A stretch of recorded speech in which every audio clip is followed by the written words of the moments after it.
A wildfire is forcing evacuations tonight in Juab County. We'll show you what crews are facing as they work to contain the fire as residents are left on edge. Temperatures continue to climb and the winds increase too. I'm tracking the fire danger in my forecast. The remains of Tylee Ryan and J.J. Vallow discovered in Chad Daybell's backyard. He was strange. He was different.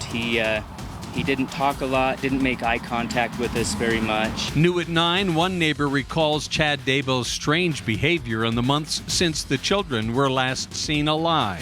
Clearly, this is the beginning now of an investigation into the deaths of children who are found on his property. Plus, as Chad Daybell faces a judge for the first time. It just makes it more real and really just pulls more at your heartstrings for the children. How the tight-knit community is reacting to his arrest and the somber sense of closure.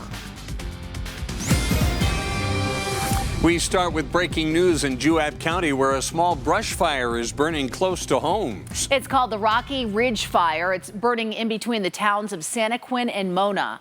Fox 13's Brian Schnee joins us live from that area. Brian, how are things looking right now?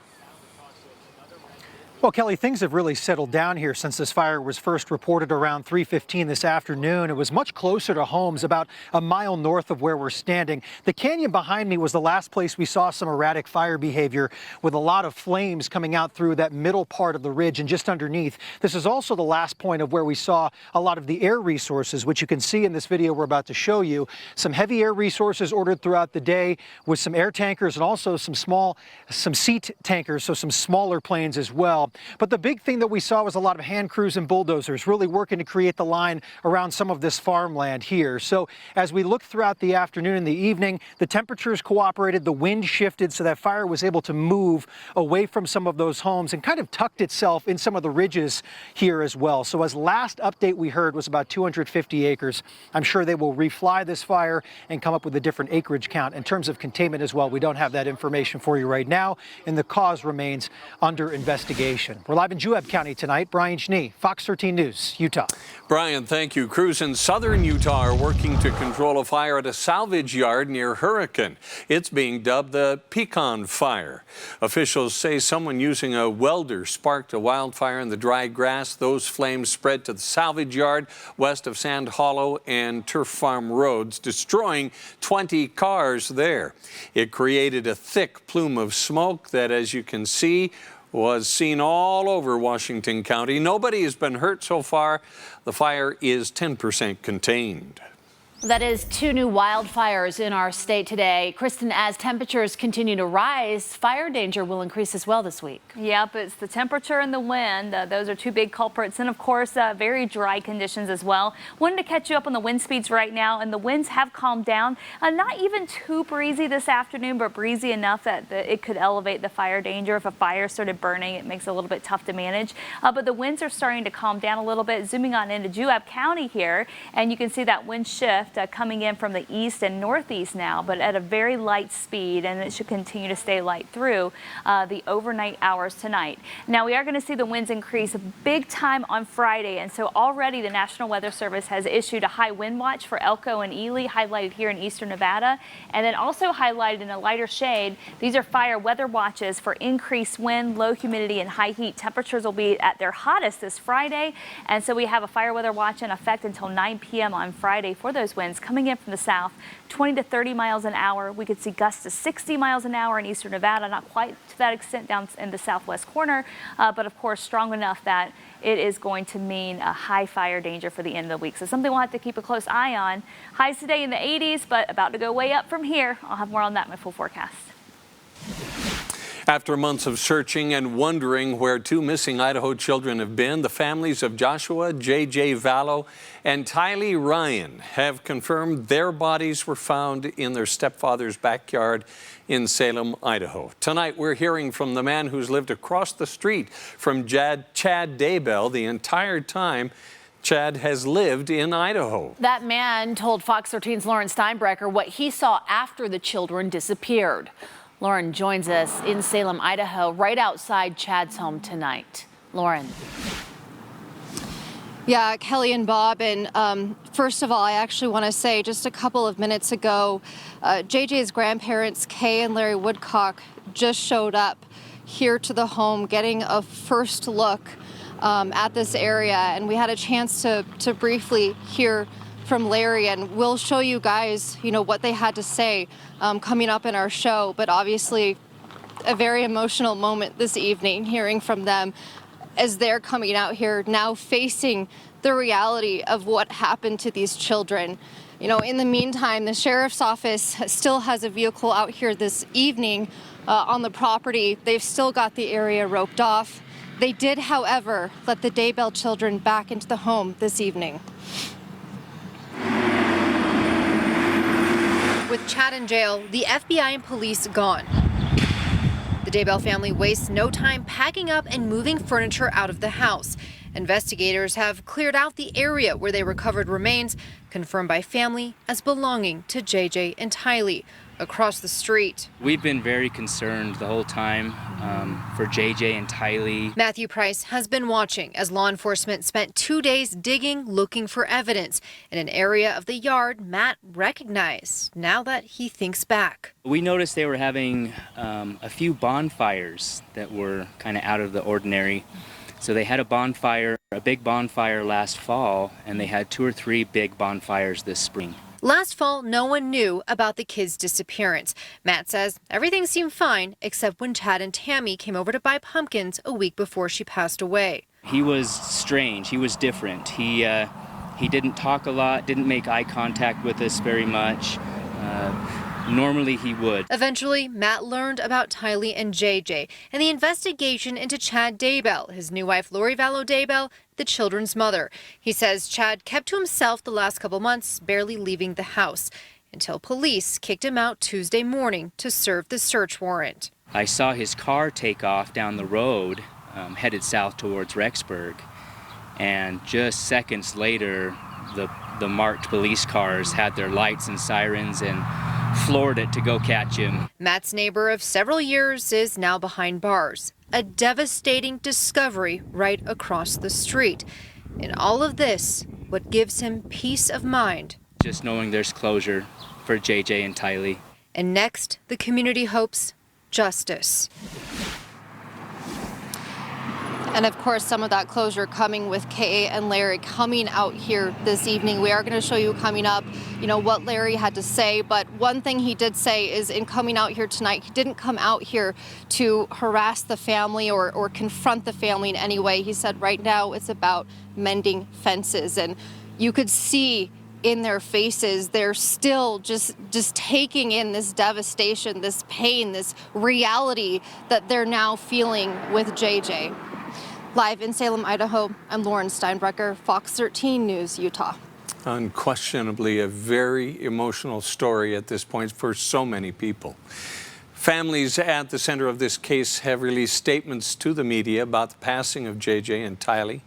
JJ's grandparents, along with Colby Ryan, a sibling of JJ and Tylee's, released this statement today, saying in part, "We are filled with unfathomable sadness that these 2 bright stars were stolen from us, and only hope that they died without pain or suffering." The surviving members of the Cox family also released their own statement through their attorney in Arizona, saying in part, quote, they are deeply saddened by the recent findings and that their love for JJ and Tylee knows no bounds. Neighbors are reacting to JJ and Tylee's deaths. Rexburg is a tight-knit community. Everyone knows everyone else, and it's been crazy to see this unfold. The man's just across the street from us. I'm like, it just makes it more real and really just pulls more at your heartstrings for the children and the kids. Like, this is not the closure that we wanted. We wanted to find them alive in a bunker hidden off somewhere, but at least we have closure. Neighbors just want justice for the children now. One woman even hung a sign on her fence across from the courthouse to pay tribute to JJ and Tylee. Salt Lake County District Attorney Sim Gill weighing in on the case, telling Fox 13 News investigators must now work to try and connect the dots. These 2 individuals have already woven a narrative about what they've said or what they've been silent to. And the role of the prosecution and the investigators is to start connecting those dots in a very sequential way so you can see that what happened, who had the opportunity, what is the physical evidence, and how it does not match up with the narrative of the things that they have said. Yeah, and that's a key point. Gill goes on to say there are gaps in the information Chad and Lori have shared with investigators, and that those gaps make it really difficult for investigators, who he commends for doing a good job in finding JJ and Tylee's bodies. In the meantime, the revelation that the remains found in Chad Daybell's backyard were of children came to light during his initial court appearance just this morning. Daybell is in the Fremont County Jail on 2 felony charges of destruction or concealment of evidence. Fox 13's Adam Herbets continues our team coverage tonight. Mr. Daybell, do you understand the allegations on both counts that have been brought against you? I do. That was pretty much the only thing Chad Daybell said, as he now faces criminal charges for the first time in his life. Police finding the remains of his 2 missing stepchildren buried in his Rexburg backyard. JJ and Tylee had been missing for 9 months until now. Knowing what the subject matter is, we find it extremely serious. Clearly, this is the beginning now of an investigation into the deaths of children who are found on his property. So far, he faces just 2 felony charges, destruction or concealment of evidence. In most cases, the charge is considered nonviolent with low bail. In this case, the judge set bond at $1 million, the same as his wife, Lori Vallow, sitting in a different cell, 12 miles away at the Madison County Jail. They got him arrested. They've legit got Chad Daybell arrested. Police arrested him about 4.5 hours after starting to search his property as he tried to drive away. The witnesses who took this video say he was driving fast and then he was surrounded. When the police showed up at his house last night, Mr. Daybell didn't flee. Mr. Daybell didn't abscond. Mr. Daybell didn't run. Mr. Daybell's intention was, through his counsel, to turn himself into the court if that was something that was going to happen and address these issues. The next date to circle on the calendar is July 1st. That may be the first time investigators are allowed to talk publicly about how they got enough evidence to make an arrest and how they knew where to dig in Chad Daybell's yard to find JJ and Tylee. Reporting in Fremont County, Adam Herbets, Fox 13 News, Utah. Stay with Fox 13 as we track the push for justice for JJ and Tylee. We do have the latest developments for you on this case, both on the air and online at fox13now.com. We'll be right back.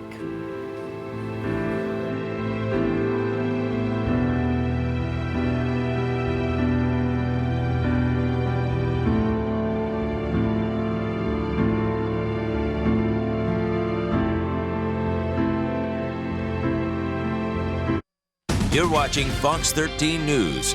Let's connect. New tonight, the deputy police chief of the University of Utah has resigned. The university would only release a statement confirming that this man, Rick McLennan, stepped down on Monday. However, our content partners at the Salt Lake Tribune report that he's been on leave for several weeks now after an independent investigation revealed one of his officers inappropriately handled sensitive photos of Lauren McCluskey before she was killed. The University of Utah would not confirm whether or not McLennan left the department over that incident. Now to the latest on the coronavirus and a very high-profile figure testing positive for COVID-19 right here in our own state. Republican candidate for governor Jon Huntsman Jr. announced today he has the virus. Fox 13's Ben Winslow has the latest from Capitol Hill. I was diagnosed this morning as positive for COVID-19. This is after a few days of uncertainty and test results that weren't quite clear. But now it's pretty clear. Jon Huntsman Jr. says he got a positive COVID-19 diagnosis Wednesday morning. It's the second test he's gotten after a testing snafu with Salt Lake County Health Department earlier this week. The symptoms that I've been feeling for the last couple of days are in fact what I suspected they were. And we've done everything possible to make sure that we distance and do all of that. Huntsman announced 6 members of his campaign staff have now tested positive. He was forced to abruptly stop public appearances like this one in Logan last week when a staffer contracted the virus. They're all doing well. They're taking care of themselves. They're all in isolation. We're working remotely. We haven't missed a beat. and we won't miss a beat. It comes as the state is seeing a continual rise in cases for COVID-19. The state epidemiologist warns the risk for coronavirus is still here. As we loosen restrictions, there is going to be an increased risk of spread, and we're going to be relying more on individuals to social distance, wear face coverings, stay home when you're ill, and of course, wash your hands as much as possible. Appearing on a Fox 13 town hall, Dr. Angela Dunn says they started seeing cases rising after going to a yellow or lower risk level shortly after Memorial Day. They're also watching recent protests to see if those could add to the case count. The governor extended the state's yellow level another week, but asked if we're going to green anytime soon. That's really hard to predict right now. We're seeing a surge in cases. So I know the governor isn't thinking about it right now. We definitely want to make sure that we're going to continue to have hospital capacity to care for everybody with and without COVID before we make any of those decisions. Now, Dr. Dunn warns we are still at the beginning of COVID-19 here in Utah. She appeared on a town hall where she answered a lot of your questions about COVID-19. We posted it for you to see at fox13now.com. On the Hill, Ben Winslow, Fox 13 News, Utah. Another person has died from COVID-19 in Utah. Health officials say the woman lived in Davis County and was between 60 and 85 years old, was hospitalized at the time. There are 305 more cases and 4 more people have become hospitalized. Protests continued for yet another night in downtown Salt Lake City. A couple dozen protesters marched between the City County building and the state capitol tonight, crying out for change in the wake of George Floyd's death. This protest, just like the ones that have taken place in the past week and a half, have remained peaceful.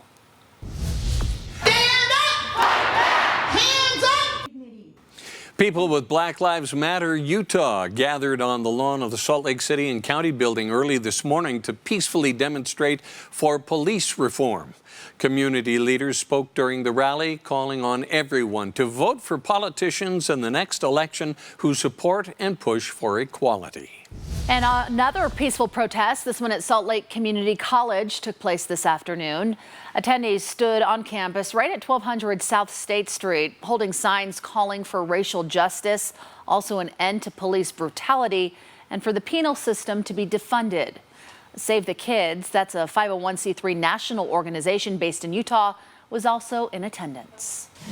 It has been 12 weeks since the 5.7 magnitude earthquake in Magna. And since then, the U of U seismograph stations have recorded more than 2,200 aftershocks. They say that includes 6 quakes in the magnitude of 4 in that range, 34 in the 3 range, and 146 in the magnitude 2 range. Seems like a long time ago, Kristen, that we were talking about the earthquake. But here we are now headed into summer, warm today. It's going to be even warmer tomorrow. Yeah, we are halfway through 2020. Can you believe that? And our temperatures are going up, and it's going to get downright hot again before the week is over. But today, not feeling too bad out there at all. Temperatures right where they should be for this time of the year. We hit 81 for a high, and normal is 81. Our low this morning, 52. Normal is 55. So we're really just right on the mark. Our record for today, 100. That will stand another year. That was set back in 2013. Still really early to see 100 degrees, but we've already done that. Last Friday, we hit our first 100-degree day of the year, and that was the earliest 100-degree day ever recorded for Salt Lake City. Sunset earlier at 8:59, rises at 5:56 in the morning. So we had 80s in Salt Lake, 79 in Provo. We topped out in the mid-60s in Evanston, upper 70s in Logan, down south, low 90s in St. George. So not too bad down in the St. George area. Eastern Utah in the 70s and 80s. Of course, temps are cooling right now, but it's still really mild out. 76 degrees, a light breeze, south wind coming in at 3. Overnight tonight, skies will stay mainly clear and temperatures will fall, but we're only going to see lows in the low to mid 50s tonight. So we'll start out around 56 degrees for the Salt Lake City area under mostly sunny skies, and then quickly warming up tomorrow. We're going to do another big jump. Yesterday we had highs in the 60s. Today we had the highs in the low 80s. Tomorrow we're going for 90. We'll start off in the middle to upper 50s in the morning, plenty of sunshine, and then we go into the afternoon and the temperatures climb into the upper 80s, almost to 90 degrees. We are going to keep it nice and sunny tomorrow. Same thing for Friday. Friday, the winds pick up and we keep it dry, and Friday will be our hottest day of the year. So like I showed you earlier, we're going to have increased fire danger as the winds ramp up across eastern Nevada and southwestern Utah, but that'll happen on Friday. Saturday, we start to cool things off just a little bit. We're going to have this storm system coming in from the north and west, but notice with that, we're only seeing a little bit of an increase in cloud cover across Utah. And then on Sunday, our moisture once again stays to the north, where we may have an isolated thunderstorm try to pop up in our mountains or potentially for the Wasatch Front. But right now, it looks like it's going to stay pretty dry as we head through the weekend. And then, of course, that goes for next week, too. The one thing that disturbance will do is cool us down a little bit. We'll be back to the 70s for highs for the Wasatch Front by Sunday. So bottom line is this: it stays very dry for the next few days, and our temperatures are going to continue to go up through Friday. So tomorrow morning, going on up, we're above average tomorrow. We'll start in the middle to upper 50s, low 40s for the Wasatch back. Down south, we'll start in the 50s in Cedar City, 60s down in St. George. We're going for triple digits in St. George tomorrow. And then for the Wasatch Front, temperatures will top out in the upper 80s, close to 90 degrees. Upper 70s, close to 80 for Park City. And in eastern Utah, temps in the 80s there, mid-90s down in Kanab. So a hot day for your Thursday, Friday, hot and windy. So a high fire danger day. We'll top out at 100 on Thursday, 101 on Friday, and then 91 on Saturday. Chance for thunderstorms in our mountains on Saturday, but most of us won't see much activity. And in fact, any storms that do develop could increase the fire danger. And then we're looking at highs in the upper 90s going into next week. Your 7-day forecast for northern Utah, temps in the low 90s on Thursday, mid-90s Friday. Then check out this weekend just in time for the weekend. Our temperatures back off a little bit. We're at 80 on Saturday, 75 Sunday. Sunday, just a slight chance for a storm in the mountains. And then going into next week, temperatures top out in the low 80s Monday, back to the 90s Tuesday, and then back to the mid-80s. So, Bob, we've been talking about this roller coaster ride. It's been a very steep roller coaster as of late. This next roller coaster ride is going to be a little bit more mellow. Not quite as high, not quite as low, somewhere in between. So I think we can take it, right? These people, how are they going to survive? I mean, if it's hard for everybody, it's going to be harder for them. So what do we do to help? With more than 800 confirmed COVID-19 cases in Cache County, communities now coming together to help the families affected. We'll show you what they're doing. And many people across the country are calling for more access to vote-by-mail elections. We'll explain why the system works here in Utah. You're watching Fox 13 News. Let's connect. People in Cache County are trying to help those infected with COVID-19 after a huge spike in confirmed cases there. The Bear River Health Department reports there are 805 confirmed cases in the Cache Valley. In 3 days, the Church of God in Hiram has gathered enough grocery donations to deliver to 60 families affected by COVID-19, and they hope to help more. He promised that he's going to give us peace in the midst of a storm. We're holding to that promise. There are at least 10 other locations where people can drop off donations. We have a list of what they need and their contact information on our website, fox13now.com. With the presidential election now less than 5 months away and a second wave of COVID-19 still expected, the push for mail-in voting all around the country is gaining steam. Several states held primaries Tuesday, with some voters waiting in line for hours to cast their ballots. That scenario, however, will not play out in Utah. Every single county in Utah has done mail-in voting since 2018. The state director of elections described for us why it works so well. The vote-by-mail system is very safe. There's several safety features, things that don't allow the ballots to be copied, things that don't allow them to be duplicated. And then when those ballots go back into the county clerks are verifying every single signature that comes from the voters to make sure it matches the signature we have on file. Colorado, Hawaii, Oregon, and Washington are the only other states to hold all mail elections. Coming up on Fox 13 News at 9. Protesters continue with their demand for police reform. You can't hear each other when you're yelling. You have to come together You have to talk. The policy change is already happening in Salt Lake City. He was accused of helping torch a police car during a violent protest in downtown Salt Lake. He's a peaceful person. He really is. Why he says it was all a misunderstanding. Scam artists are using the pandemic to trick you into paying up. We'll show you how to avoid taking the bait.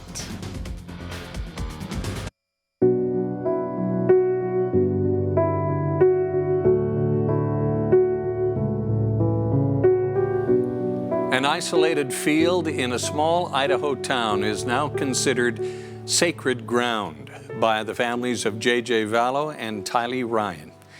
This is the spot where police found the remains yesterday of the missing brother and sister. Tonight, JJ's grandparents visited that area for the very first time. Fox 13's Lauren Steinbrecher was there. Lauren, you were able to speak to Kay and Larry Woodcock. I imagine a very emotional moment for everyone. What did they say? Yeah, Kelly and Bob, absolutely emotional as they walked up, and not only seeing this spot for the first time, but seeing that some people have come and put some flowers and signs out at that area, really turning that into what you were saying, a sacred spot. And Larry saying tonight that he's not coming, to be hostile. He wants to mend fences. He wants to get to know the Daybell family. And I mean, what it takes to have a heart like that, to be coming into this situation, learning here in the last couple days the reality of what happened to their grandson, and now seeing it for themselves. I'm not coming in hostility in any way. I come with trying to be the peacemaker, and that's all I want. I just want to be a peacemaker. Let's all get along here. That's to see where JJ was. And to say, I'm sorry. We're all with you. Man. And at the end there, Larry saying my little man, which is what they call JJ, and obviously a very emotional, tough time for this family right now. A lot they have going, ahead with Chad and Lori both being in jail. They said at this time they're not thinking about the people behind what happened here. They said they're going to let the justice system figure that out. Live in Salem, Idaho, Lauren Steinbrecher, Fox 13 News, Utah. Lauren, I think it is helpful to point out that the Woodcocks were very close to JJ and Tylee, and this was just very devastating for them, as we can tell. Can you kind of characterize their relationships? Yeah, so obviously Kay and Larry, JJ's biological grandparents, loved him so much. They're the ones who started all of this, everything that we've seen. They're the ones who called police to try to get JJ checked on, noticing that they hadn't been able to talk to him. They're the ones that brought this whole thing to law enforcement's attention. The reason we're even out here today is because of Kay and Larry, and they, from the get-go, knew something was not right, and only to be proven in the last couple of days that what they suspected is to be true. I mean, this has got to have been a rough several months for them. Yeah, awful. We can only imagine the devastation to this family and the emotional roller coaster and everything that they have been through. Lauren, thank you so much. Stay with Fox 13 as we track the push for justice for JJ and Tylee. We do have the latest developments for you always on this case, both on air and online at fox13now.com. We'll be right back.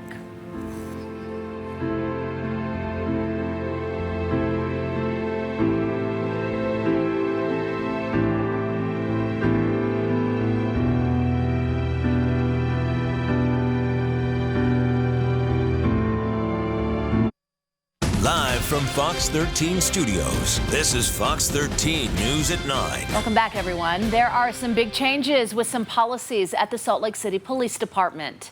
Salt Lake City Police Chief Mike Brown says his department has now banned the use of tear gas on crowds, also the use of chokeholds, unless an officer or another person's life is in danger. This comes in response to the City Council's questions regarding police use of force. Salt Lake police say they have not used chokeholds and tear gas to contain crowds during any of the protests. The Utah State Capitol building is taking steps to ensure that that edifice is not vandalized again.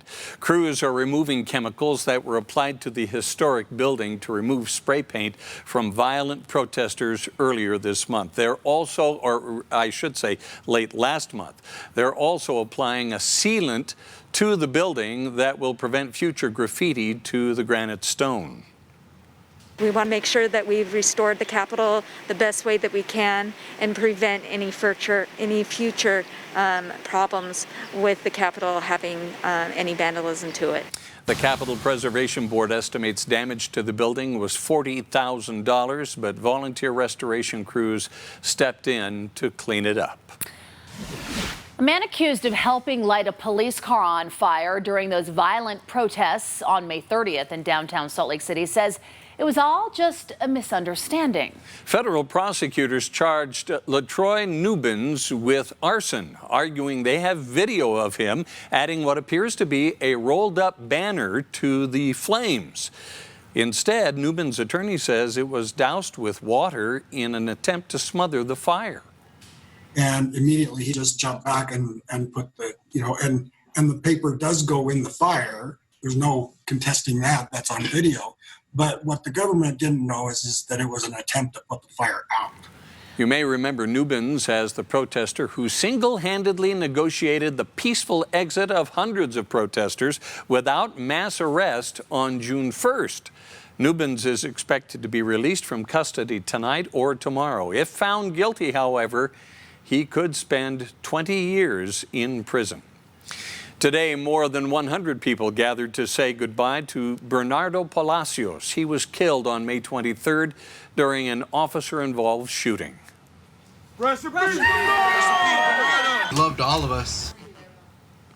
Since then, his name has been invoked at protests, and there has been a public outcry to fire the Salt Lake City police officers involved. His loved ones believe Salt Lake police officers should not have killed him as he was running away. Police say the officers involved are still on leave while the shooting is being investigated. This is a live look at a Change.org petition calling for Salt Lake Police Chief Mike Brown and Mayor Aaron Mendenhall to fire the officers involved in Bernardo's death. It has almost 26,000 signatures. The police department says it cannot comment on this active investigation. Mayor Mendenhall says the statement she gave last Friday is the only one she can give at this time, where she asked for a speedy investigation. Two boys from South Jordan who were tragically killed last week were remembered fondly by people in their neighborhood today. 8-year-old Seth and 10-year-old Ezra Osborne are believed to have been killed by their father in an apparent double murder-suicide. Today, people honored their memories in a celebration of life, offering peace to those who are still shaken by what happened. I am not surprised by the response. People have been anxious to help, and this gave them a way to do it. We had over 100 spots for volunteers that filled up very quickly, and had like a list of other people who were anxious to help. A GoFundMe page has also been set up in the boys' names. If you'd like to contribute, go to fox13now.com. Seniors and those who are without work have enough to worry about without the COVID-19 pandemic. Now they're being targeted for scams. We'll show you some examples. And later in sports, a new highlights from home. Plus, RSL now has a date for Orlando. Hear from Freddie Juarez on some new details coming out today. Back in a bit.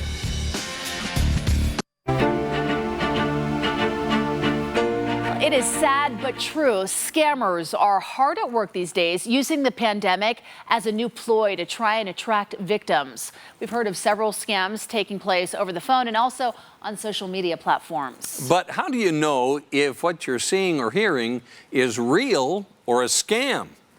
The FBI is warning seniors about COVID-19 scams on the AARP Facebook page. We're seeing government impersonation with the stimulus checks that have been mailed out, people getting contacted and getting told that they receive too much money and that they have to pay the government back. Other examples of scams include emails saying you may still have a stimulus check owed to you, or this supposed unemployment benefits guide indicating a $347 transfer. All seniors get $1,750 a week to stay home so they don't spread COVID-19. Texts saying $1,000 assistance checks are available. All are scams. All have links, and clicking could allow hackers into your device. The government will not contact you by phone or email regarding your stimulus payment, will not ask for it back, and will never solicit your personal information or your financial information. Some scammers are also targeting those unemployed due to COVID-19, with emails saying they got a job even though there was no interview, tempting recipients to click on links that promise money to set up a home office. Keep a close eye on your older friends and relatives who might be particularly vulnerable to predatory scams. The Federal Trade Commission has more information on its website, and we have a link to it at fox13now.com. With the pandemic shutting down so many things, one thing will remain open this year. It's the downtown Salt Lake Farmers Market. However, it will have some changes. It will only be open on Saturdays from 8 to 1. Also, no pets will be allowed. And customers will have to point out what fruits and veggies they want from vendors to hand them over, so you can't pick them out yourself. The downtown Farmers Market kicks off this Saturday at Pioneer Park. Good evening, I'm meteorologist Kristen Van Dyke, tracking the beautiful weather that we have been having lately, warming things up a little bit after the big cool down earlier this week. I did want to bring up the allergy report for the pollen count that's from Intermountain Allergy here, and you can see that the levels have actually fallen off quite a bit. Grass is at low levels, chenopod's at low levels, and then you have plantain low levels, mold coming in at medium levels at this point. So not so bad with the allergies there. Hopefully you're getting a break from some of the allergies. And we're going to see dry conditions persisting, but the temps are going up and the wind's going up. So the big story weather-wise is fire danger increasing for the end of the week, and that pesky wind too. So we have high wind watches in effect for much of Nevada, highlighted here. That includes Elko and Ely. Southerly winds at 20 to 30, gusting to 60 miles an hour. In fact, we may even have sustained winds at times up to 40 miles an hour. So it's going to be very windy on Friday. That goes until 11 p.m. Southern Utah, from Beaver County all the way down to Washington and Kane counties, we're under a fire weather watch for wind, high heat, and low humidity. Maybe not as strong as what we'll see in eastern Nevada, but it's going to be very breezy on Friday, and so the fire danger is going to be going up. So something to really keep in mind. 76 degrees right now, south winds coming in at 3. Overnight tonight, mainly clear. We're back to the sunshine tomorrow, and temperatures will dip down into the low mid 50s. A little milder than it was last night, but pretty close to normal. And then we'll just quickly climb after that, and our temperatures go above average. Temps will climb through the 60s into the 70s by late morning, 74 at 10 a.m. By noon, we're already in the low 80s. That was our high today, and then we'll keep it on going by the end of the day. Highs in the upper 80s to right around 90 for a high. Thanks to a ridge of high pressure that's building in. The ridge of high pressure always heats us up. Thank goodness, though, it moves out of here very quickly. Sometimes these highs like to set up and stay. This one is only going to be around for a couple of days. We're on the backside of that high for the weekend. That allows for slightly cooler conditions to move in from the north and west on Sunday to bring our temperatures down. Unfortunately, not a lot of moisture, though. Most of the moisture is going to stay up to the north, but we will see an increase in cloud cover on Saturday, and maybe we can squeeze out a shower or storm on Sunday. You can see our Futurecast model is not picking up on that at all. Yesterday, some of the forecast models were showing that we possibly could see some showers on Sunday. It's looking a little less likely now. I think most of the rain is going to stay to the north. We'll keep you posted if that changes, but for now, don't count on any moisture or precip anytime soon. Your forecast for tomorrow morning, temps in the 50s, 40s for the Wasatch Back. Down in southern Utah, temperatures will start in the 60s. For the afternoon, highs in the upper 80s to right around 90. So we're back to the heat again, and then nearing 80 for Park City, upper 80s in Logan, triple digits down in St. George, and then we'll be close to 90 in Cedar City. Your forecast for southern Utah, temps in the triple digits Friday, back to the 90s Saturday, Sunday, maybe a stray storm Saturday afternoon in our southern mountains, high 90s next week. In northern Utah, temps in the low to mid 90s for the next couple of days. Then there's that cool down this weekend, not too bad, 80 and 75, and then it warms back up next week. 90s return on Tuesday. Real Salt Lake has been patiently waiting for specifics from Major League Soccer concerning this whole summer tournament in Orlando, and today we got them, including dates. It starts July 8th and will wrap up on the 11th of August under quarantine at Disney World. The 26 clubs will be divided into a half a dozen groups where each are guaranteed 3 stage matches over 16 days. The top 16 teams then move on to the knockout stage, and good news for RSL as their Western Conference semifinal run last year guarantees them a top group seed, though they won't find out who joins them in that group until tomorrow's draw. The winner gets money and a CONCACAF berth, and head coach Freddy Juarez says the team is ready to start prepping for the event as a complete unit. We'll have one more small group training tomorrow, and ideally Friday we're set for the full team training. But I think 4 weeks will be good. Our guys have had a good base. Our strength and conditioning head, Matt Howley, he feels that the guys have a good base and have been putting in the work. So now it's working with the group. And then, like you guys, we're all anxious to see who we play tomorrow, because that's going to decide a lot of how we can continue to prep. Once we get that date of this is our first game, then that's going to allow us to work backwards and really put our periodization together and how we can work the guys without killing them. A couple of college basketball games announced today. BYU will face Arizona State on a neutral site in Phoenix as part of the Jerry Colangelo Classic a week before Christmas, while Utah State draws Mississippi State 2 days later. That game to be played in Panama City, Florida. NASCAR continues to make up for lost time with a midweek race at Martinsville, lap 37. Watch the crafty move Martin Truex Jr. puts on Brad Keselowski. Austin Dillon here stopping with heat stroke. Let's just say his day was done, all while Truex, who came a bit short Sunday in Atlanta, wins the Blue Emo Max Pain Relief 500. That is a mouthful of smoke. And you know it as highlights from home, where we start with a cute tennis player. I like that Hoppin' Hazel step. She can dance and connect on the forehand all at the same time. Roman pitches for Judge Memorial. High school ball cut short, but he's ready to play in the Murray Liberty League soon. Not only can 11-year-old Kyle keep the pogo stick going forever, he uses it for practical purposes by getting the mail. I like your style. Bountiful's Cohen Webster channels his inner Rick Barry with the granny shot. And ending with little Jude James dunking in a diaper. If you want to be on, email sports@fox13now.com. We'll be right back.